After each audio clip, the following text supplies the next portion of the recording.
तो बागी 4 की बात करें तो मतलब हेलुसिनेशन, मतलब क्या कहते हैं उसको, वैसे ही कुछ हो रहा है यार। जैसा फिल्म में टाइगर के साथ हो रहा था ना, वैसे ही कुछ हो रहा है।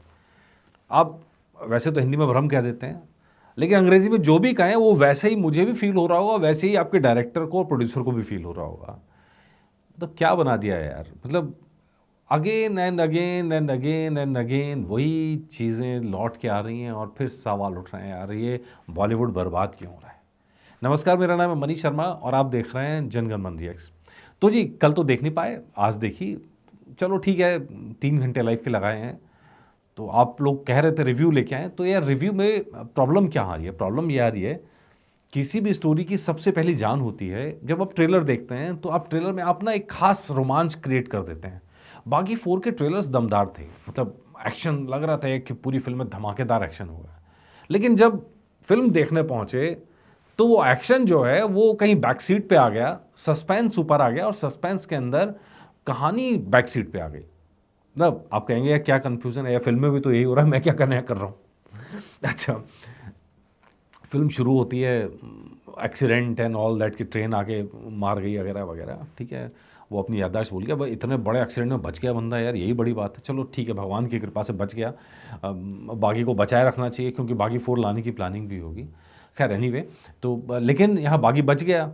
लेकिन इसके बाद जो चीज़ें घूमती हैं, हेल्यूसिनेशंस के अंदर जिस तरह का माहौल क्रिएट किया जाता है कि आदमी सच में है या जो सोच रहा है वो है या वो नहीं है क्या नहीं है, पहला हाफ तो यही सोचने में निकल जाता है यार। सस्पेंस क्रिएट करने की कोशिश है, लेकिन सस्पेंस के लिए एक जो बेसिक चीज़ होती है कि आप सस्पेंस को कंटिन्यूटी बनाते हैं। यहाँ डायरेक्टर और प्रोड्यूसर ने मिलके ऐसा खेल खेला है कि सस्पेंस की एमसीबीसी हो जाती है। मतलब क्या यार, जहां सस्पेंस क्रिएट हो रहा है वहीं गाना आ जाता है। मतलब जबरन खींचने वाली बात क्यों लग रही है यार। अच्छा, आप इससे ज़रा इमेजिन करो, गजनी को हमने एक मार्क की तरह देखा है कि जब गजनी आई थी, फिल्म शुरू होती है, हीरो के साथ एक कनेक्शन क्रिएट होता है और उसकी वॉयलेंस जस्टिफाइड लगती है। यहां हीरो के साथ कनेक्शन क्रिएट ही नहीं होने दे रहे हैं। हीरो के साथ जहां कनेक्शन क्रिएट होता है वहीं कोई बैक स्टोरी दिखा के आप कंफ्यूज कर देते हो यार। भाई, फिल्म तो चलेगी तब ना जब आप हीरो के साथ एक कनेक्शन क्रिएट करेंगे। यहाँ मुझे लग रहा है कि अब सारी जिम्मेदारी साजिद नाडियाडवाला ने उठाई है। जब उन्होंने स्क्रिप्ट लिखी है, जब उन्होंने स्क्रीन प्ले लिखा है, तो मुझे लग रहा है कि उनको एक्टिंग भी खुद करनी चाहिए थी। गलत किया टाइगर श्रॉफ और संजय दत्त को लाके, उनको डबल रोल के अंदर आना चाहिए कि साजिद नाडियाडवाला बागी है और साजिद नाडियाडवाला वो संजय दत्त का कैरेक्टर भी है, दोनों हैं। मतलब कोई ज़रूरत नहीं थी इतने सारे, थोड़ा पैसा और कम खर्च होता फिल्म जल्दी हिट हो जाती। बड़ी मुश्किल से फिल्म के बजट को 70 करोड़ का बताया कि वहाँ तक रखा गया है कि फिल्म को उससे ऊपर ना जाने दिया जाए। ठीक है, ताकि जल्दी से जल्दी करेक्शन हो जाए और फिर फिल्म को हिट का टैग मिल जाए। 70 करोड़ के बजट में हिट का टैग मिलना बहुत मुश्किल नहीं है, हो सकता है मिल भी जाएगा।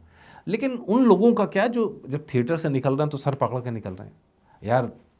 मैं कह रहा हूँ कि टाइगर श्रॉफ के साथ जैसी नाइंसाफ़ी हो रही है, क्या ही कहें उसको। और मैं, आप एक कैरेक्टर जब होता है तो उस कैरेक्टर के साथ उस कैरेक्टर के हिसाब से कहानी लिखी जाती है। वो कैरेक्टर को जस्टिफाई करा जाता है जो जब कहानी आप अपने स्टार के लिए लिख रहे होते हो, ताकि उस स्टार की अगर कोई कमजोरियां हैं तो पीछे छिप जाए, उसकी जो ताकत है वो ऊपर आ जाए। अब यहाँ सबसे बड़ी ताकत फाइट सीन है, मतलब एक्शन है, रोमांस है, डांस है। ठीक है, डांस और रोमांस का तो क्या मौका ही नहीं दिया, क्योंकि जहाँ जहाँ वो आ रहा है वो एकदम आउट ऑफ द वे लग रहा है। एक्शन बीच बीच में आ रहा है, एक्शन ट्रेलर देख के लग रहा था फिल्म पूरी एक्शन बेस्ड होगी, लेकिन एक्शन बेस्ड रही नहीं। एक आरोप लग रहा था कि फिल्म एक्शन एनिमल पर बेस्ड है। एक आध सीन को छोड़ दो तो ऐसी कोई झलक भी दिखाई नहीं दी। मुझे लग रहा है कि एक फिल्म नहीं, लगातार टाइगर श्रॉफ के साथ ऐसा ही हो रहा है कि शायद उन्हें उनके हिसाब से जो कुछ करने के लिए, साबित करने के लिए रोल हो सकते हैं वो दिए ही नहीं जा रहे हैं। अब यहाँ पे एक ऐसा कैरेक्टर बना के रख दिया जो बेसिकली इमोशनलेस है, मतलब वो कंफ्यूज है बेसिकली, और रोल ही ऐसा है, मतलब उसको पता ही नहीं है कि सच में हो रहा है, क्या हो रहा है, क्यों हो रहा है। तो उसके बीच बीच में जहाँ जहाँ आ रहा है वहाँ वहाँ फ्लैशबैक मार दे रहे हैं यार। कहीं कैरेक्टर को इंटेंसिटी पे जाने ही नहीं दिया गया। फिर बड़े उम्मीद से बैठे थे यार, संजय दत्त आने वाले, संजय दत्त आने वाले हैं। क्या बॉडी बिल्डिंग, एकदम बल्कि लुक दिखाया संजय दत्त का यार, लेकिन कराया क्या। मतलब प्रॉब्लम पूरी फिल्म के साथ मुझे यही लग रही है कि जब सब कुछ साजिद नाडियाड वाला को करना, तो ये काम भी उन्हीं को कर लेना चाहिए था, किसी और पे ठीकरा ही नहीं फोड़ना चाहिए था। हरनाथ संधू का डबल रोल दिखा दिया, भाई इस डबल रोल में भी साजिद नाडियाड वाला को खुद आ जाना चाहिए था, नहीं तो ए हर्षा को उतार देना चाहिए था।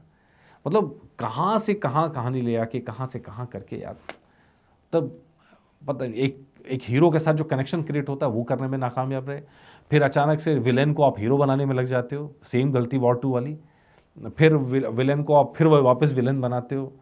यार सीधी सादी कहानी अच्छी लगती है यार। सैयारा प्लेन कहानी थी यार, एकदम प्लेन कहानी, सिंपल कहानी, इमोशन से भरी हुई। आपने करेक्शन तुरंत कनेक्ट कर लिया। एनिमल को आप लाख गाली दे दो, लेकिन एनिमल के अंदर एक सबसे खास बात थी, उसने इमोशन को शुरू से लेकर आखिरी तक कहीं नहीं छोड़ा। वॉलेंस जस्टिफाइड लगती है। जितने भी मैंने रिव्यूज़ लेके आया इस ट्रेलर्स के ऊपर वगैरह वगैरह, मैंने हर बार कहा इस फिल्म में पूरा पोटेंशियल है उस इमोशंस को भुनाने का, लेकिन वो भुनाने में कामयाब रहे, दिखाने में कामयाब रहे पूरी तरह से ए हर्षा की और साजिद नाडियाडवाला की, या रजत अरोड़ा जो राइटर हैं। मतलब राइटर की ज़रूरत थी क्या वैसे, मतलब इन सब की नाकामी मैं कहूँगा। स्टार कास्ट के ऊपर आई डोंट नो, यहाँ सवाल करना ठीक नहीं है, क्योंकि कुछ करने का मौका ही नहीं छोड़ा गया। किसी भी फीलिंग को जो जमती है फीलिंग ना, वो जमने का मौका ही नहीं दिया गया। खट खट खट खट चेंज करके लाए हैं, साउथ का पैटर्न कॉपी कर रहे हैं। सॉरी, नहीं हो पाएगा, तुमसे ना हो पाएगा। लाइन से आप देख लो साजिद नाडियाडवाला की फिल्में 2019 के बाद से, आपको दिखेगा यार कि यही तो बॉलीवुड की बर्बादी की वजह है। साजिद नाडियाडवाला हो, धर्मा प्रोडक्शंस हो, यशराज तो सैयारा लेके बच गए, लेकिन सब सारे प्रोडक्शन हाउस का यही हाल है, वो जनता की नब्ज़ और जनता के सिनेमा को या वो चीज़ों को पकड़ ही नहीं पा रहे हैं। खैर, नाइंसाफ़ी हो गई टाइगर के साथ, संजय दत्त के साथ भी नाइंसाफ़ी हुई है। आप लोगों का इस बारे में क्या कहना है, मुझे कमेंट करके बताइएगा। नमस्कार।